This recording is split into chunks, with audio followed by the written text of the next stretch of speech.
Alors, tu rêves pas, si tu me regardes sur YouTube, tu as vu que j'ai pas de café.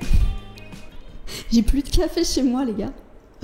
Je suis en crise, ça y est, faut que j'aille en acheter. Bienvenue dans un nouvel épisode du podcast. Je suis trop contente de vous retrouver aujourd'hui pour un épisode qui m'a été inspiré par l'une d'entre vous. Je vous en dis plus juste après. Si tu me regardes sur YouTube, tu vois que je porte les t-shirts de ma marque. Je suis toujours autant obsédée par ces t-shirts. Alors, c'est vraiment work in progress. On a plein de choses à faire, c'est énormément de travail. Et merci du fond du cœur pour tous vos retours sur l'épisode d'il y a 2 semaines du coup, au moment où tu écoutes ce podcast, parce que j'ai reçu une vague d'amour, vraiment. Et merci pour votre soutien, merci pour vos retours, merci pour vos abonnements sur un compte qui n'a quasiment pas de posts, merci pour vos abonnements sur une chaîne YouTube qui n'a aucune vidéo. Genre vraiment, vous vous rendez pas compte en fait à quel point ça compte, donc... Voilà, si jamais t'avais pas suivi, j'ai lancé une marque de vêtements Astro. J'en parle dans l'épisode de podcast Le vrai moyen d'atteindre tes objectifs et je raconte un petit peu l'histoire de pourquoi et comment, etc.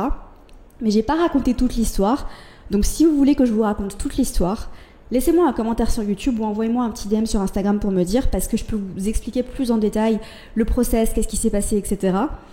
Mais voilà, c'est mon nouveau projet bébé, j'en suis...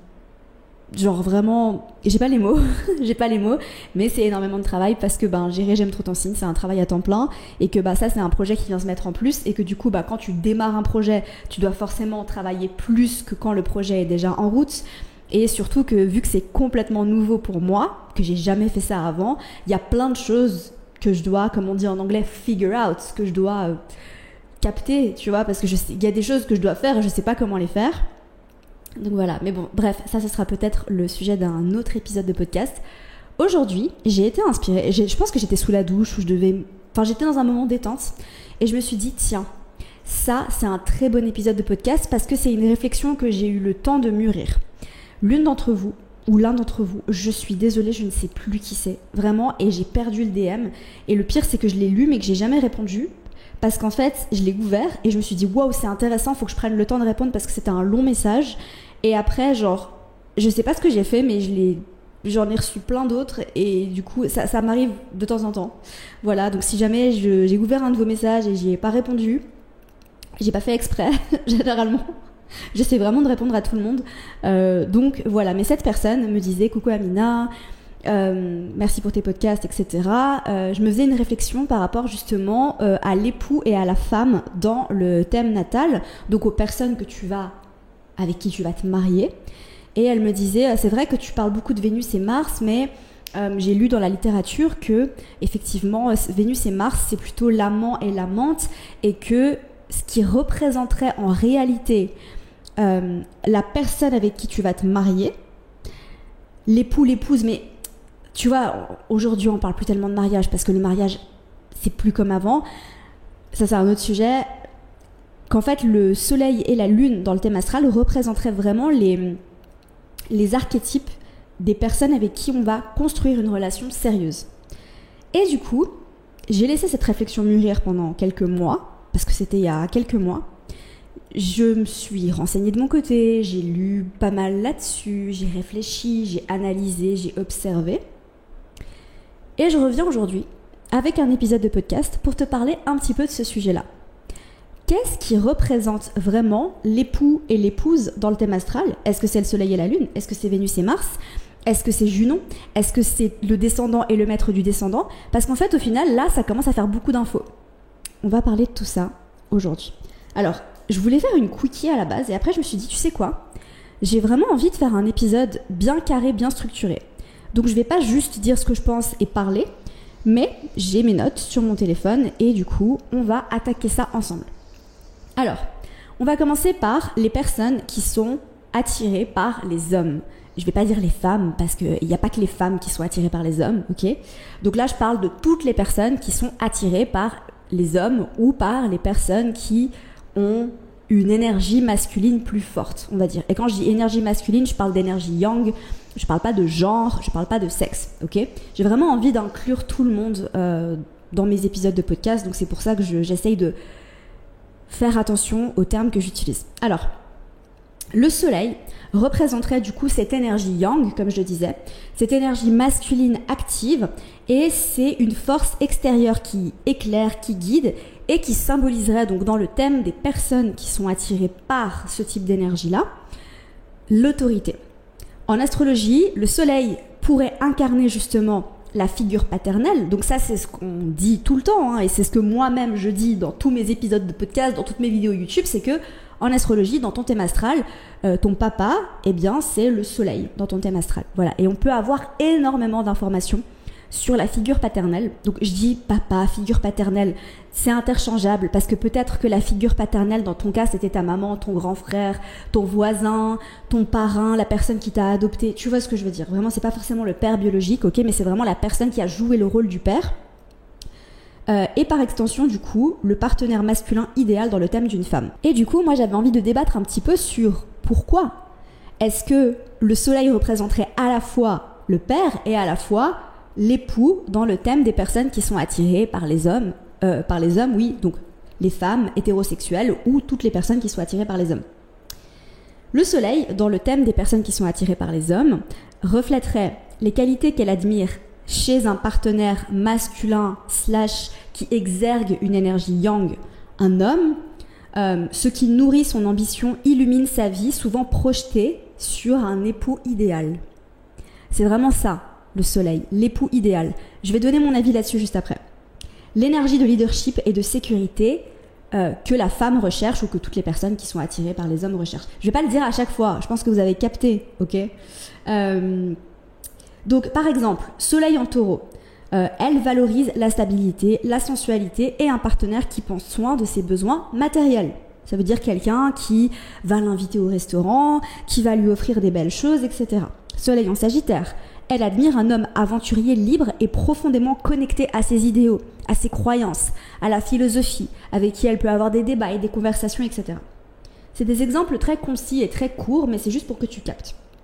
La lune, dans le thème d'un homme ou dans le thème de toutes les personnes qui sont attirées par les femmes, incarne l'énergie yin, l'énergie féminine réceptive.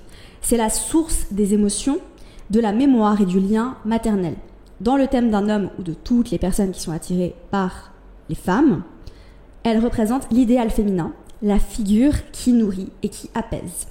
Du coup, la lune représenterait les qualités féminines qu'un homme cherche pour nourrir son bien-être émotionnel, l'énergie protectrice et intuitive qu'il associe à la femme idéale dans la vision d'une relation long terme, bien évidemment, la dynamique émotionnelle dans ses relations sentimentales.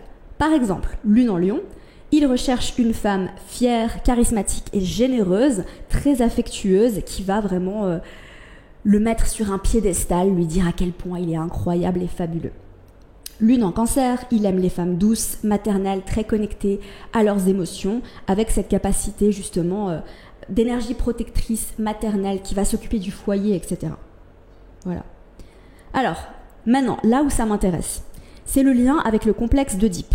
Si tu ne sais pas ce que c'est que le complexe d'Oedipe, en gros, c'est une théorie de Freud qui repose sur l'idée que les enfants développent une identification et une fascination pour leurs parents du sexe opposé et que ça va influencer inconsciemment leur choix relationnel à l'âge adulte. Voilà. Donc pour une femme ou pour toutes les personnes qui sont attirées par les hommes, le soleil pourrait représenter la projection de cette figure paternelle idéalisée, la force protectrice et inspirante qu'elle cherche, et pour un homme ou toutes les personnes qui sont attirées par les femmes, la lune symboliserait cette connexion émotionnelle à la figure maternelle, celle qui nourrit, apaise, reflète la féminité qui le rassure. Alors, j'ai pas fini, parce que j'ai encore d'autres choses à ajouter par rapport à tout le reste, mais j'aimerais juste faire une parenthèse par rapport à toutes les recherches que j'ai faites ici. Je suis d'accord. Je suis d'accord et je vais venir nuancer ces propos juste après. J'ai étudié cette question en posant pas mal de questions autour de moi, en faisant mes propres analyses avec les personnes que je connais, avec les thèmes, avec pas mal de monde, et dans ma propre situation. Et je dois dire en fait que quand tu me dis « Amina, complexe d'Oedipe, t'en étais où ?»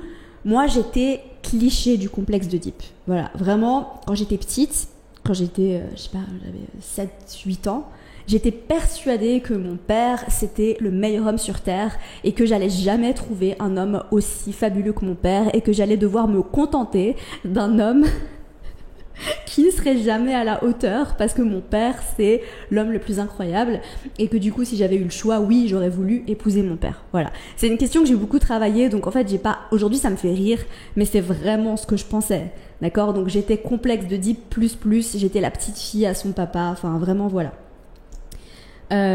Du coup, avec tout ce travail que j'ai fait aujourd'hui, donc évidemment, je ne suis plus une petite fille, je ne pense plus la même chose, j'ai eu pas mal d'expériences dans la vie, j'ai fait beaucoup de travail sur moi, vous vous doutez bien. Et en fait, je réfléchis quand même à cette question et en fait, j'essaye de prendre du recul. Donc, je vais parler de mon thème astral parce que je peux pas nécessairement parler du thème astral de toutes les personnes avec qui j'ai fait cette expérimentation, mais je pense que c'est plus simple que je parle de mon thème. J'ai le soleil en taureau, j'ai le soleil en maison 1, et je pense que c'est intéressant aussi de regarder les aspects au soleil parce que, tu le sais probablement, les aspects, c'est mon sujet préféré. D'ailleurs, je viens juste de sortir une formation qui s'appelle Aspect Astro. Je mettrai le lien dans les notes du podcast et dans la barre d'infos si jamais tu as envie d'apprendre à interpréter les aspects dans un thème astral. Si jamais les aspects pour toi, c'est genre « Oh mon Dieu, je comprends rien », cette formation, elle est faite pour toi. Je mettrai toutes les infos juste en dessous. C'est que le soleil, signe, maison et aspect vient donner des spécificités incroyables sur la figure paternelle et ce qui est attirant pour toi quand tu penses à l'homme idéal. Pour moi, l'homme idéal, vu que je suis hétérosexuelle, ok ? Donc quand j'ai réfléchi à ça et que j'analyse un petit peu la situation, je me dis, ok, soleil en taureau. Je me faisais cette réflexion hier parce qu'en fait, mon crush... Ça y est, c'est reparti avec l'histoire de crush. À Vénus en taureau. Et les gars, je pense que c'est... Et en fait, j'ai eu pas mal de mecs cette année qui ont Vénus en taureau. Et je dois dire que c'est quand même... Waouh! C'est genre pour moi, hein, attention, je suis pas du tout en train de faire un jugement sur le placement de Vénus en taureau. Mais pour moi, Amina, Vénus en taureau, c'est genre... fabuleux. Je suis désolée, mais la tendresse, mais les gestes, mais la sensualité, mais le côté on prend son temps et vraiment je me fonds, je me délecte de cette sensualité et de cette tendresse. Et du coup, je me dis waouh, genre un partenaire qui a cette capacité qui est très taureau, hein, de sensualité, de connexion au sens. Oui. Ensuite, je réfléchis à mon crush aussi. Je me dis, qu'est-ce qui m'attire autant chez lui ? Ce mec, les gars, il aime le luxe. Mais c'est un mec, genre, comme on dit en anglais, il est bougie. Tu vois ce que je veux dire ? Genre, vraiment, il a un petit côté snob. Et je trouve ça tellement attirant. Genre, vraiment, le mec, il a des standards hyper élevés. Et il va jamais se contenter de la médiocrité, mais que ce soit n'importe quoi. L'autre jour, on parlait de t-shirts, typiquement. Et il me dit, mais moi, je porte pas ce matériau, ce matériau, ce matériau. Et je l'ai regardé, j'ai fait, waouh. Genre quand il me dit que lui, il vole jamais, enfin pour lui, c'est hors de question de voler en classe éco. Tu vois ce que je veux dire ? Genre lui, il s'imaginerait même pas. Pour lui, c'est... Tu vois ce que je veux dire ? Genre, et moi, genre vraiment, je me suis rendu compte à quel point je trouvais ça attirant. Quelqu'un d'ancré et solide. Et dans la vidéo où je fais le thème astral de mon mec idéal, c'est vraiment genre les premières qualités que j'ai données. Je veux un mec stable, ancré, digne de confiance. Taureau, excusez-moi. J'ai Mars en poisson. Je vais parler de Vénus et Mars juste après, mais vu qu'on parle de tout ça et qu'on parle de... Je me suis jamais à 100% sentie... J'attire jamais de personnes, enfin de mecs du coup pour le cas, vu que je suis hétérosexuelle encore une fois. J'attire jamais de mecs qui ont beaucoup de placements en poisson. Parce que je pense que j'exude pas mal cette énergie déjà, j'en ai bien assez, donc j'attire un peu plus l'opposé. J'ai plutôt tendance à attirer de la Vierge et du Capricorne que du Poisson, normal. Et je réfléchis à cette idée, et en fait quand je pense à l'archétype du Poisson, je me dis waouh, mais je me dis pas je vais construire ma vie avec toi. Et peut-être que toi, si t'as le soleil en poisson, tu te dis oui, enfin voilà. Mais quand je pense à un mec artiste, tu vois, genre qui va vraiment avec le flow, qui est très connecté à sa spiritualité, je me dis pas... Tu vois ce que je veux dire? Par contre, je me dis, tu vois, sur le moment, par exemple, quand on fait l'amour et t'es connecté et on se regarde droit dans les yeux et t'as un petit côté torturé, là, je me dis, ouais, c'est trop attirant. Mais si je réfléchis à ça dans la vie de tous les jours, non, en fait, non. Donc, intéressant. Soleil en maison 1, donc quelqu'un... Alors, c'est quelque chose aussi qui était présent dans la vidéo que j'ai fait sur... c'est une vidéo YouTube à laquelle je viens de faire référence sur... je dresse le portrait... Enfin, je fais le thème astral de mon mec idéal, c'est confiance en soi. Ça, c'est vraiment genre un des trucs que je trouve le plus attirant chez un homme, c'est la confiance en soi. Mais c'est pas... comment dire, en anglais, c'est pas cocky, tu vois, c'est pas genre... comment tu dis en français? Comment tu traduis ça en français? Quelqu'un qui est... je trouve pas le mot que je cherche, mais je pense que tu vois ce que je veux dire. Pour moi, c'est vraiment genre, j'ai confiance en moi, mais c'est une confiance en moi qui est ancrée. J'ai pas besoin d'aller crier sur tous les toits, mes exploits, etc. Tu vois, c'est ce que j'appelle en anglais quiet confidence. Mais vraiment que tu dégages cette énergie de confiance en soi, de leadership, de je prends les devants et j'ai pas peur. Et de quelqu'un qui est très rayonnant, qui est très inspirant, quelqu'un qui... Tu vois, quand tu le vois, tu vois, genre il est lumineux. Ça, je trouve ça hyper attirant. Soleil en maison 1. Et quand je pense aux aspects que font mon soleil, soleil, trigone, Uranus, j'ai besoin de quelqu'un qui fait quelque chose qui est hors de la norme. Pour moi, ce serait hors de question d'être avec quelqu'un qui, par exemple... est trop dans la petite routine, les règles, etc. Tu vois, j'habite à Bali, je travaille en ligne, enfin, j'ai pas une vie normale, entre guillemets, tu vois. Et je pourrais pas, et je me verrais pas faire ma vie avec quelqu'un qui travaille pour une grosse boîte et qui peut pas bouger géographiquement, qui est pas libre géographiquement, etc. Donc ces notions de liberté et d'indépendance sont hyper importantes pour moi. Quelqu'un qui a un petit côté bizarre, un petit côté peu conventionnel aussi, tu vois, parce que je suis comme ça. J'ai mon soleil en sextile à Mars, donc quelqu'un qui a beaucoup d'énergie, qui est très passionné. J'ai mon soleil en sextile à Jupiter, donc quelqu'un qui pense positif, qui est hyper enthousiaste, etc. etc. Et du coup, je me fais cette réflexion et je me dis, ok, ouais. Alors, en tout cas, dans mon cas, ça correspond beaucoup, et ça correspond beaucoup aussi dans le cas de toutes les personnes desquelles j'ai analysé le thème. Donc, maintenant, on revient. Comment est-ce que Mars et Vénus viennent compléter cette interprétation, puisque je t'ai quand même pas mal parlé de Mars et Vénus en termes de les partenaires par lesquels on est attiré. Donc, si tu es attiré par les hommes, c'est Mars, et si tu es attiré par les femmes, c'est Vénus. Mais on va pas jeter ça à la poubelle, et pas du tout, vraiment loin de là, parce que pour moi, ça vient compléter l'interprétation. Mars et Vénus viennent donc dynamiser en fait ces archétypes représentés par le Soleil et la Lune, et ils représentent plutôt des énergies de désir et d'attraction qui sont quand même hyper importants quand on parle de relations long terme et sérieuses, tout ce qui est en lien justement avec le désir et l'attraction. Donc Mars serait lié à la manière d'agir et de séduire et d'exprimer sa passion. Vénus va décrire ce qui va attirer donc un homme, en l'occurrence, ou toutes les personnes qui sont attirées par les femmes, ce qui charme et la manière dont on exprime l'amour. Donc en gros, Mars et Vénus expliquent l'alchimie, alors que le Soleil et la Lune donnent des indices sur la profondeur et la dynamique émotionnelle. Pas mal, hein? Et là tu vas me dire, mais Amina, t'avais parlé de Junon, on la met où Junon dans tout ça? Alors Junon, c'est l'astéroïde du mariage.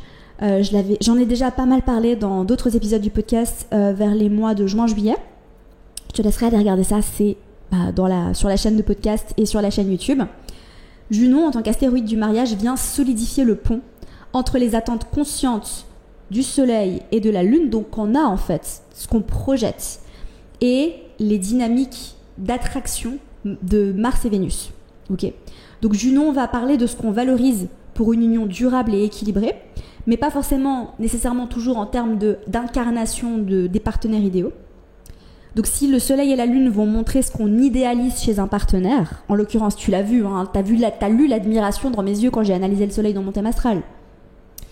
Et Junon vient révéler les compromis nécessaires et les fondations solides pour construire cette relation. Donc en gros, si on résume, Soleil et Lune, époux et épouse archétypaux, donc l'idéal inconscient modelé par le complexe d'Oedipe.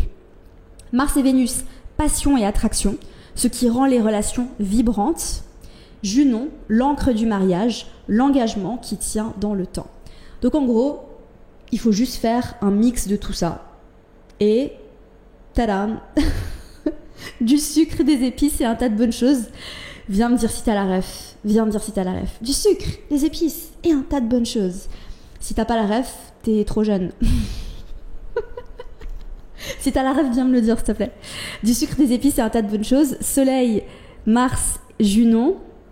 On fait un petit mix et on obtient du coup le portrait de la personne avec qui tu aurais potentiellement envie de te marier. Alors après, là j'ai parlé que des corps célestes, j'ai pas parlé des maisons.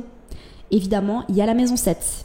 Évidemment, l'énergie du descendant et l'énergie du maître du descendant viennent donner encore plus d'indications là-dessus. Donc en vrai les gars, vous le savez, hein, l'astrologie est un art complexe. Évidemment qu'elle n'est pas à avoir juste un point qui décrit tout ce que représente le partenaire idéal, parce qu'en fait, sinon c'est pas drôle, déjà de 1, et sinon c'est trop premier degré, c'est trop surface.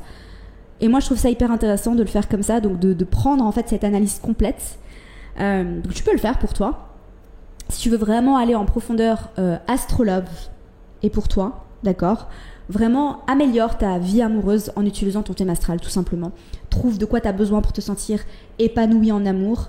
Vraiment, astrosex, si jamais tu veux explorer ta sexualité en profondeur grâce à ton thème astral. Je mettrai les liens des workshops juste en dessous. C'est vraiment des pépites, ces workshops, les gars. Genre, c'est des plans d'action avec des vidéos très courtes. Et en fait, ça te fait travailler directement. En fait, c'est vraiment de la mise en pratique directe. C'est pour ça que j'ai appelé Astrolove et Astrosex Workshop, c'est des ateliers en fait. C'est pas des formations avec des vidéos longues à regarder, etc. C'est vraiment vidéos très courtes et bim, cahier d'exercice hyper long.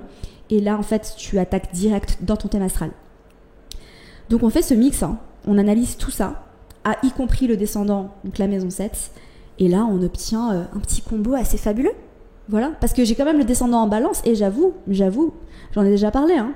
J'ai besoin de quelqu'un de charmant, de quelqu'un de séduisant, de quelqu'un de raffiné. Alors ça revient à cette énergie vénusienne qu'on retrouve avec le soleil en taureau. Mais c'est différent. C'est peut-être légèrement plus sophistiqué. Tu vois ce que je veux dire ? C'est moins dans le corps et la tendresse et la sensualité, mais c'est plus dans l'esthétique et la sophistication. Et après, évidemment, j'ai le maître de mon descendant en poisson. Et évidemment, j'ai besoin de cette profondeur. En fait, je pense que vraiment, pour le coup, dans ma situation et dans mon cas, quand tu analyses tous ces paramètres en profondeur, t'obtiens réellement ce que je cherche dans une relation long terme, ce que je vois et ce que j'envisionne pour moi dans une relation avec un partenaire. Voilà. C'est ce mix taureau, maison 1, avec les aspects du soleil, avec Mars, poisson, maison 12, etc. Parce que j'ai besoin de cette connexion spirituelle et je me rends compte à quel point être avec quelqu'un qui capte les énergies, qui comprend ce que ça veut dire, je me rends compte parce que, évidemment, monsieur le crush du moment est quand même très connecté à sa spiritualité. Il est très ancré, il est très... Tu vois, il est très très ancré, mais il est quand même très, très conscient de l'énergie, de ce qu'on attire, de... Voilà, donc... c'est quelqu'un qui viendrait au breathwork avec moi, tu vois ce que je veux dire ? Affaire à suivre. Je sais que vous m'avez dit sur Instagram que vous voulez que je vous parle de mes développements avec ce crush-là, mais en fait, pour tout vous dire, les gars, je vais vous dire la vérité. J'ai un peu peur d'en parler, entre guillemets, parce que c'est pas... Tu vois, le crush que j'avais, le crush duquel je vous parlais au mois de juin, juillet, donc Monsieur Vierge, Monsieur Vierge, ascendant Vierge, vous vous rappelez de lui ou pas ? On se parle plus du tout, hein, mais c'est pas grave. J'ai appris qu'il avait une copine et je suis très contente pour lui. Genre vraiment, je lui souhaite tout le bonheur du monde.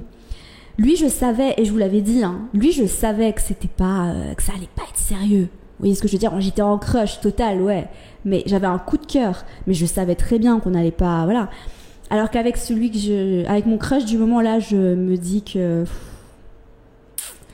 si ça se concrétise, il y a en fait, c'est un candidat qui a du potentiel, on va dire. Et c'est pour ça que ça me fait peur d'en parler.